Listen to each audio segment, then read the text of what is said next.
morning. I am Carissa Trenton. I work with Family Service Regina in Communications and Fund Development, and this is Coffee with a Counsellor. Today we are talking about understanding domestic violence with Kelly Banga. Kelly has worked with Family Service Regina for over 14 years in the domestic violence unit. Good morning, Kelly. Good morning. How are you? I'm good. I'm excited to have this opportunity to just kind of spend the next little while with you and to talk about something that I feel really passionate about and really connected to. Gosh, I can't believe it's been 14 years since I've been here. I just love this job. I love how I feel so humbled and honored to be able to walk with people while they really explore what is right in their lives and what isn't, and to help people to be empowered and connect with whatever resources it is that they need. I've always been in the same program, in the outreach program, and I'll talk more about groups later, but they're definitely one of my favorite parts of my job for sure. That's what I was just going to ask, actually, is kind of what is your role at Family Service Regina? So I work in the domestic violence unit, and our unit is made up of different parts. In the outreach program where I work, we facilitate support groups out of here. We check in a lot with people who are just kind of being reflective on their relationship or whatever situation they find themselves walking in. We help people connect with information and whatever it is that they need. So we work a lot with family violence and also just initial kind of intimate partner checking in with what's happening for them. So what is domestic violence? I mean, I think a lot of people kind of have a general idea of what domestic violence is, but what is it really and who does it affect? Gosh, I wish I could give you a really simple answer on that, but domestic violence is such a complicated notion. But let's talk about it. Let's pull it apart and we'll talk about it. So one, it can happen in any kind of relationship. Lots of times people just think of domestic violence in terms of what happens between couples, but it's so much more than that. It's within an intimate relationship, it's after relationships end. It's also about familial violence. And sometimes people don't pull that in as something that people can be experiencing. It can happen at any age. It can start from, the first dating experiences all the way up into, later stages in life. It can happen to any gender. It doesn't matter about your gender or your sexual orientation. There's just really nobody who's immune from it. It can happen in any culture. It's not just one culture, or it doesn't happen because of culture. It just flows out into all different areas. So culture, any religion, and there's so many different forms of domestic violence that can happen, and all of them are harmful. What are some of the forms of domestic violence that you yourself see clients coming through that are sharing their experiences with you? Yeah, absolutely. So we think about obvious ones like physical violence, where people have been hit, or, there's strangulation or pushing, those types of things. And then it gets so much bigger. So if we think about verbal abuse, like name calling, belittling someone, not using their real name, yelling at them. I think about the psychological and the mental abuse that happens too. So, any kind of intimidating gestures or actions, manipulating another person, threats of suicide kind of falls in under that as use of, or as a way to try and gain control of somebody. If we move into things like emotional abuse, it's those mind games, gaslighting. I know that that's a real common term that we hear a lot about lately. It's making you feel like what you perceive or what you are going through isn't really happening, that there's something wrong with you and you start to doubt yourself. I know lots of people talk about walking on eggshells and, just that feeling like things are not okay. There's also things like sexual abuse, whether that's forced or withholding it, cheating on a partner, financial abuse. Maybe people aren't allowed to have a job, or they're not allowed to control their own money. Maybe they work, but their paycheck goes to their partner, or even controlling how much money somebody can have. Oh, So, like even things like that, having to account for everything. Sometimes we think about religious abuse too. So maybe preventing somebody from practicing their religion or forcing them to adopt a faith that's different from theirs. I also think about social isolation. And then this is kind of really evident these days with where we're walking, but not allowing you to have contact with other people in your life, controlling where you go, who you go with, monitoring your calls, going through your social media, like, checking your Facebook and who are you friends with and why are you talking about this, and needing to account for every single thing on there, or having really no privacy at all.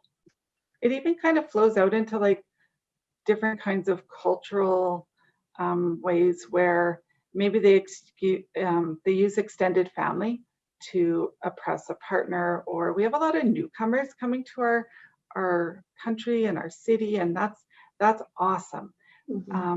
But sometimes people leave their family members behind in a different country, and so they're left with just maybe the person who's being abusive towards them.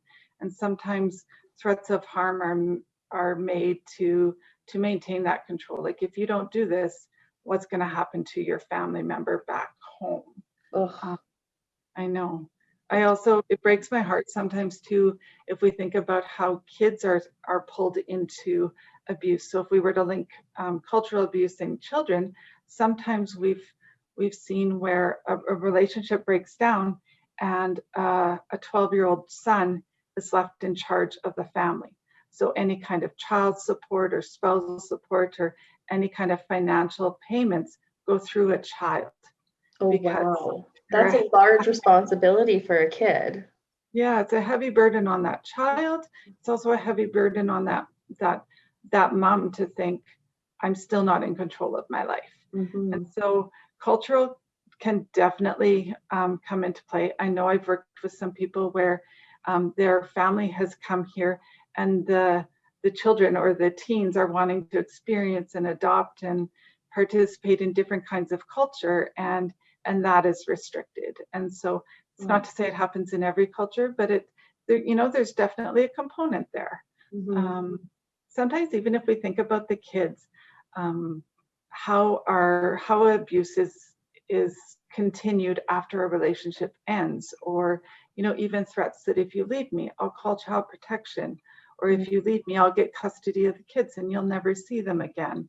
I'm really, really excited about recent amendments to the Divorce Act that are really kind of pushing family court to pull in a greater consideration of domestic violence and how that happens in the family and how it can be further used against people after relationships have broken down. So I'm really we just learned about that just a few weeks ago here. They just did that, right? Like, I remember seeing an article, I think it was in CBC, but that's amazing news. That's so good for people who are experiencing domestic violence. So that makes my heart happy too.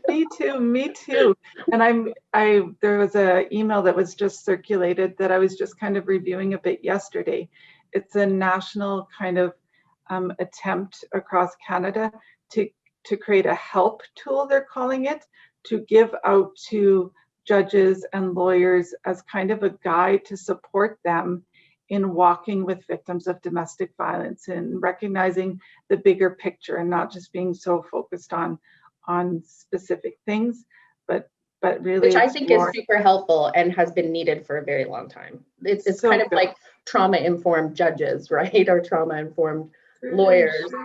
That's exactly what needs to happen to be able for them to be able to actually understand what this person might be experiencing. Absolutely. So I'm sitting in a lot of hope these days because there's some definite movement and recognition of that this is a societal issue and we need to support people as they walk through it. Do people who abuse or who use abuse with others show sort of any potential warning signs? Is there anything that maybe like Clare's Law, that something like that could come into play? Is there warning signs? Do you know what those could be, or how we could share that with people who might be falling prey to somebody who might hurt them? For sure. I think it's an interesting concept, like everything else that comes with domestic violence. We know that relationships exist on a spectrum from healthy to abusive. And what's okay in my relationship may not be okay in your relationship, or my cousins, or my friends, or, whoever. So it's really an individual piece to decide about what is okay with us and what isn't.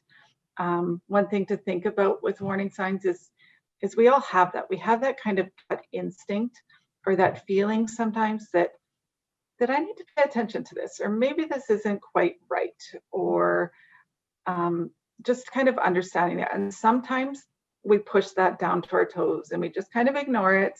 I know I've been guilty of that. Sometimes we're not really able to identify warning signs until we've gotten some information, or we've, that relationship has ended, or we're in a safe place to kind of reflect back on what this relationship has looked like. Yeah. So with that, with warning signs, and sometimes we hear people say about them being red flags. Mm-hmm. So in walking with people over the years, we've definitely come to recognize things like jealousy. How are they when you talk to somebody else, or when you want to go out? Where does jealousy come into play? Are they minimizing what is happening, or are they denying that abuse or that a situation even happened? Mm-hmm. Are they blaming others? Are they blaming others for their problems or their feelings, or expecting that everybody else is responsible for meeting their needs, rather than their own individual agency and responsibility in their own lives? Maybe things like controlling behavior, that quick involvement sometimes can be a red flag. Definitely isolation is something to consider. If you're in a space where maybe you're not allowed to talk to your family or your friends, or an argument always happens when you do that, or maybe they've moved you away from everybody, that's something to definitely consider. How do they treat other people?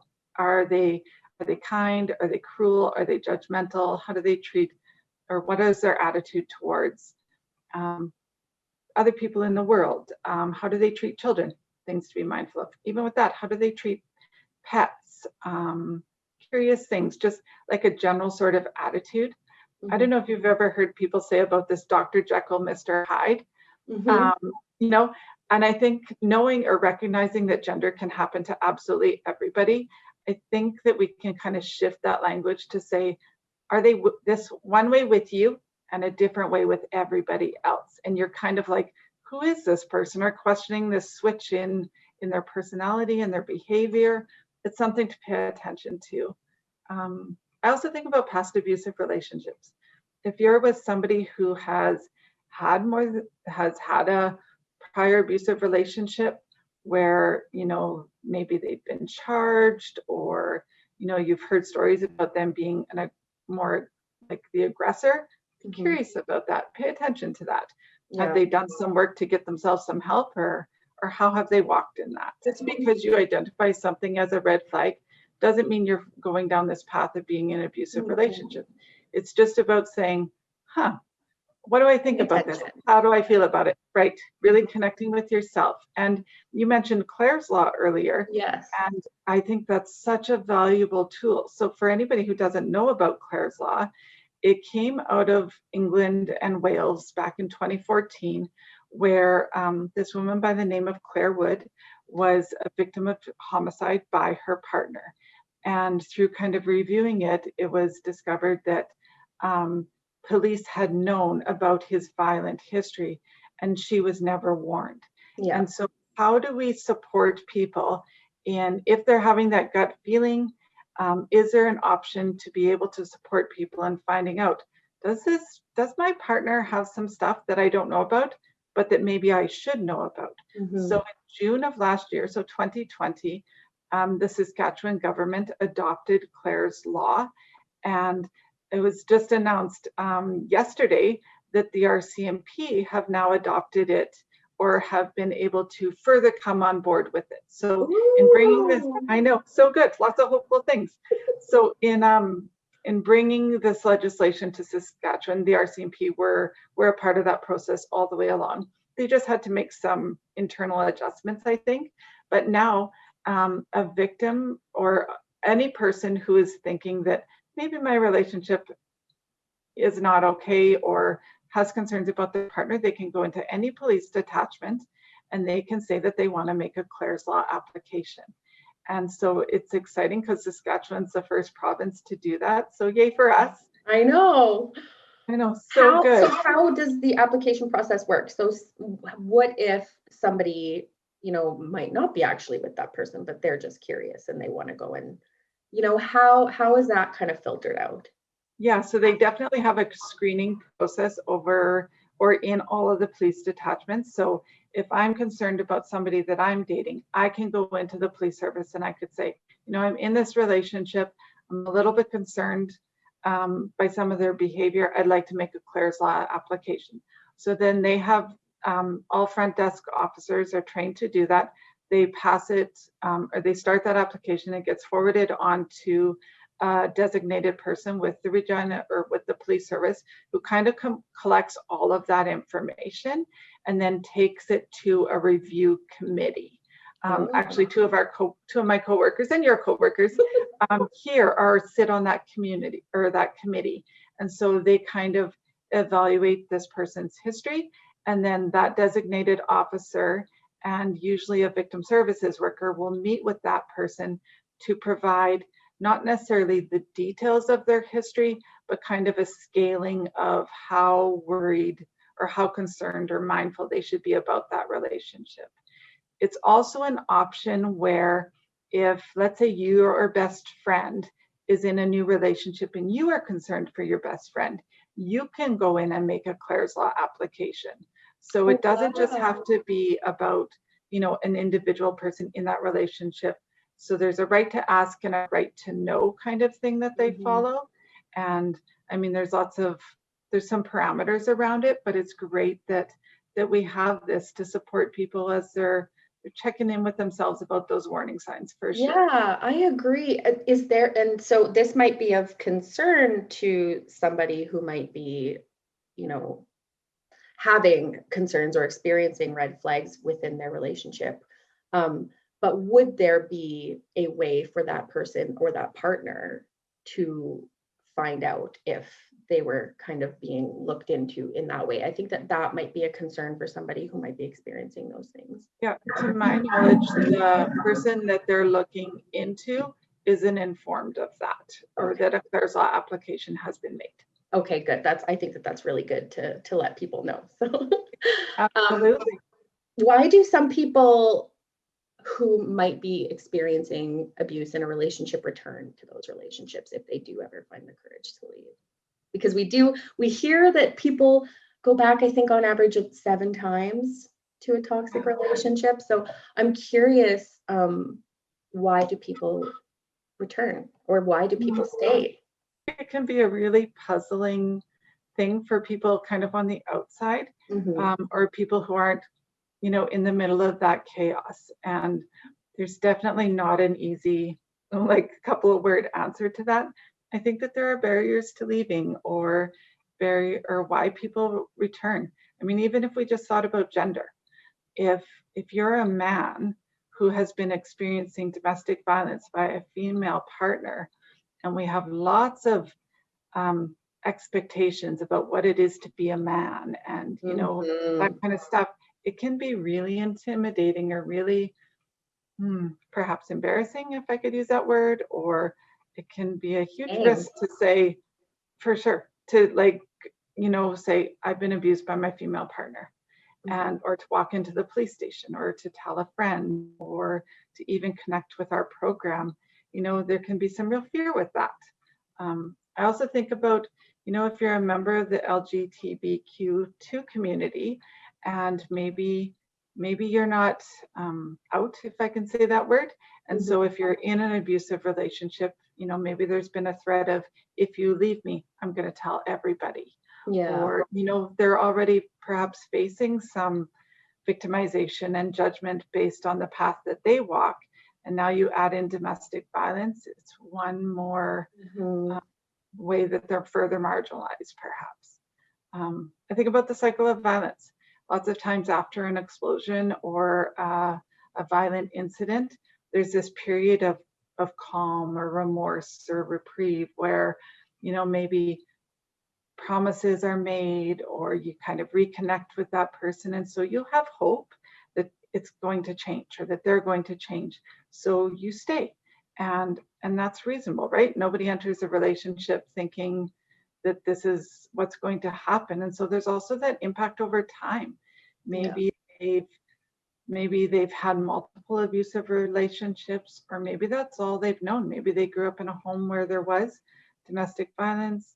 Maybe over time they minimize what's going on, or if they've been in more than one abusive relationship, maybe this one is different. And so they're seeing it maybe not as bad, but we know it leaves, all violence leaves bruises. Some you just can't see. Some run deep under the skin. I think about hopes and dreams. I've mentioned today how I'm walking in hope about a lot of things. And you hope for your relationship and your family and that things can get better, that you're going to grow old together and, just dreams like that. Mm-hmm. I think if we were to talk about the opposite of that, perhaps it's no hope. Maybe, we're really resourced out here in Regina. We've got a lot of services for people walking in domestic violence. But what if you're in a flying community or a remote community that is really, really small and everybody knows everybody? And where do you go? Or, maybe you have 4 children and no money and no job and you've never had a bill in your name. You have no credit history. So maybe you're like, I don't know how I'm going to do this. Mm-hmm.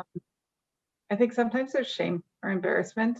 If you've had more than one abusive relationship, or even that you're in one, sometimes we can feel like it's our fault, and when it's not. But there can be that feeling like, what am I doing wrong? And if you've been living in domestic violence for a long time, we know our self-esteems don't get raised. They definitely decline over time. So just that impact. Mm-hmm. Sometimes there's cultural or religious pressure. Maybe it's an arranged marriage. Maybe you had no choice in that. Maybe it's frowned upon if you get a divorce. Maybe it's a sin if you get a divorce. And there's this ripple effect and fear. It's such a huge. You're not even done yet, and it's just huge. So many factors come into play when it comes to, leaving somebody and maybe leaving somebody that you've been married to for 20 years, so absolutely. It's fear is so big. Like, what happens if I leave? How will I do this? What kind of threats have been made? Just that fear and safety, and it's definitely complicated. And so it's not a why don't you just leave kind of thing. Like, what do you need? How do we help? Right? Because it's complicated to walk in and to survive. What are actually an interesting thing, because I know we do so much for people who are experiencing violence, but what are some of the ways that we can help them safety plan, or that you help them safety plan, or you help them move through those moments of fear of what am I going to do? Where am I going to go? How does your job support them? When we talk about the impact and we talk about why people stay, then it's really like, okay, where do we go from here? But there is a place to go from here. Mm-hmm. And there are lots of choices and options for people. And sometimes we just need to support people in figuring out what choices are best for them. We don't ever tell anybody what they should do or what they need to do. We meet people where they're at and we say, how can we help you? Mm-hmm. And sometimes first I think about domestic violence in terms of an iceberg, and that there's only a little bit on top, but there's this giant mass underneath the water. And so for me, for you, for anybody, if somebody risks to share with you that something is going on, that's a huge risk and vulnerability and a risk to their safety, because they're trusting that person is going to help to keep them safe and figure out how to walk with them. And even for people that we walk with, sometimes they don't.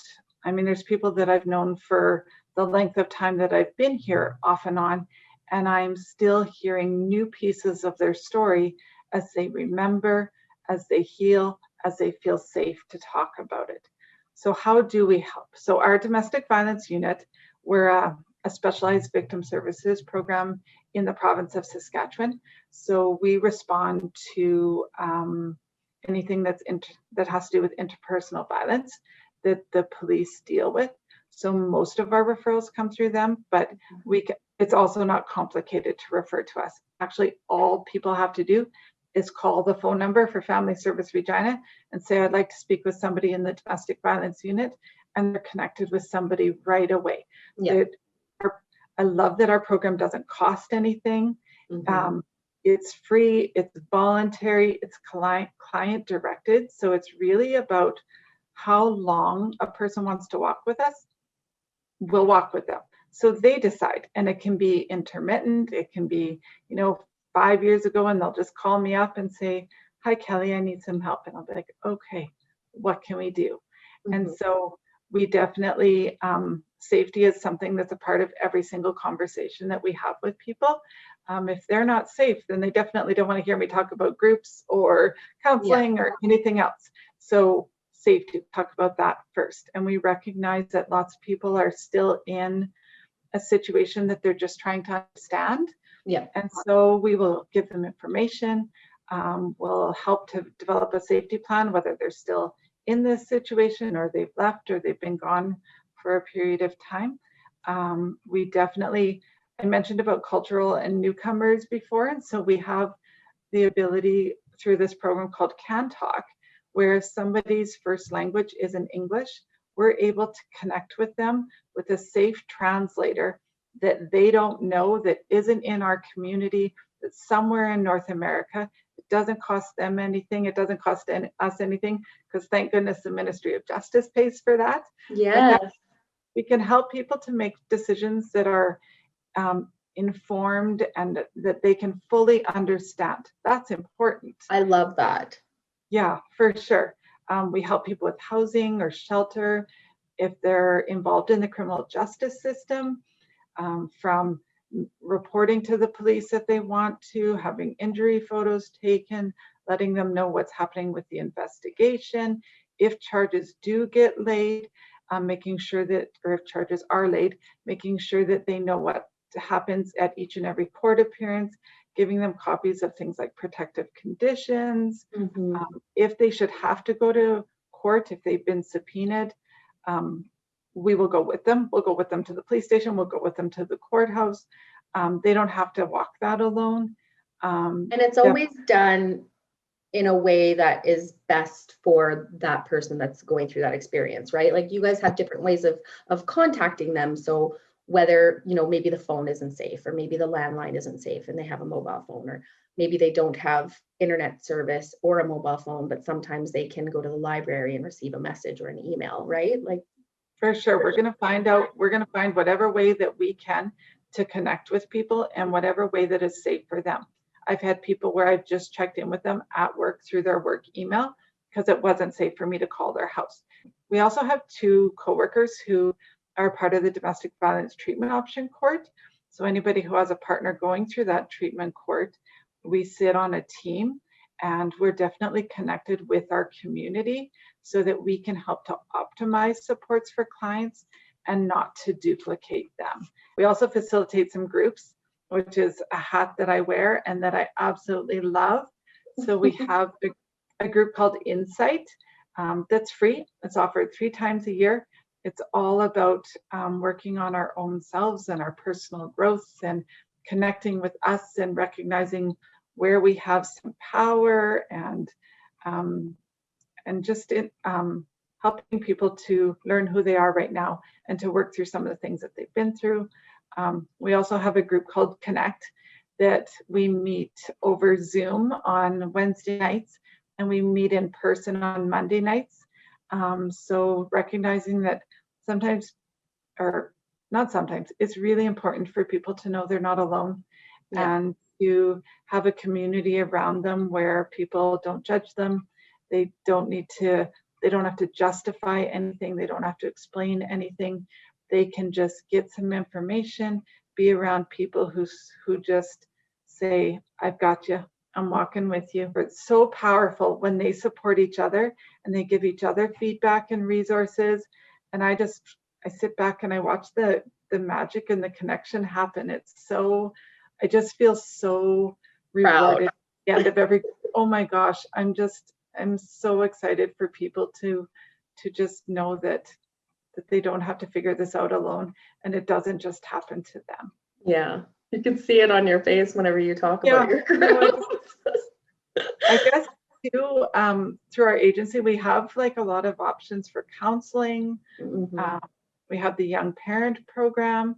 And so even within our agency, we're able to work with each other to support people. So, if somebody's, in immediate crisis and they need to speak with a counselor, we can set that up right away. Yeah. Or if somebody's trying to work through graduating, or they're a young parent and they're also experiencing domestic violence, we can offer some wraparound support for that too.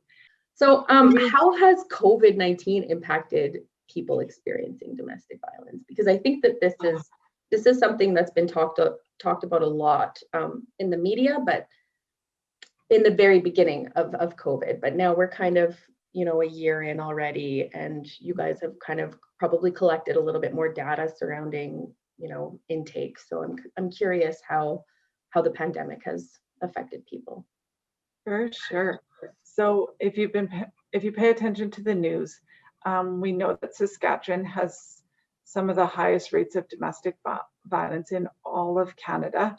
And on average, we receive 6,500 police reports a year. And then I was talking to my supervisor before we did this today, and they ran the stats for last year. And in 2020, we had over a 20% increase in referrals. Oh, wow. So that's not just police reports, but that's like community referrals, self-referrals, everything. But yeah, our referrals increased by 20%. So we know that COVID has definitely had an impact on people who are walking in domestic violence. People having to work from home, or maybe those having to remote learn. It's forced people into further isolation and possibly severed some of those connections to people who may have supported them. If we were checking in with somebody at work, but now they're both working from home, it makes, connecting with outside people a little bit more challenging.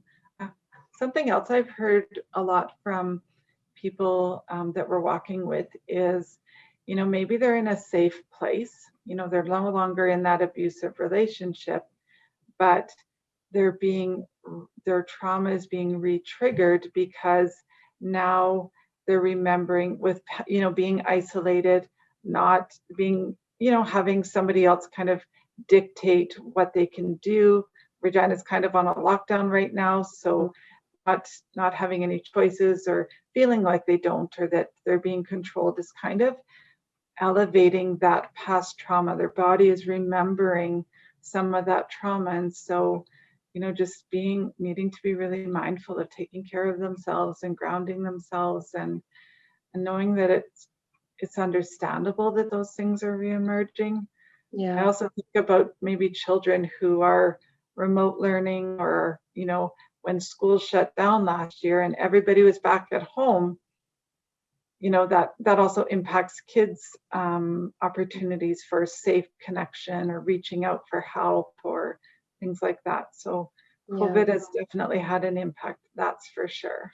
Well, I'm glad that, at Family Service Regina, people have a place to go with you running those groups, and then of course the wraparound supports that we offer. Do you have any bits and pieces of maybe, I don't know, quotes or something that you want to share with people, maybe from some people who you've helped support?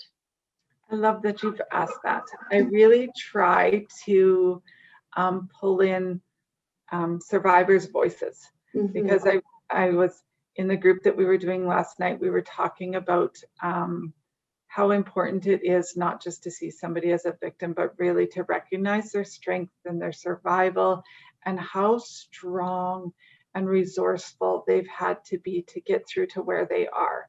And so I love that. And I always try to Give pull some people some their voice. hope. Yeah, for sure. So I've thought about 4 quotes that really stick out for me. And so the first one is, you are not alone. That it is not your fault, that change happens when you are ready, and that it's okay to ask for help. So I don't know, it just warms my heart, because It is. it's about people connecting with other people and saying, we can figure this out and you don't have to do it on your own. Together.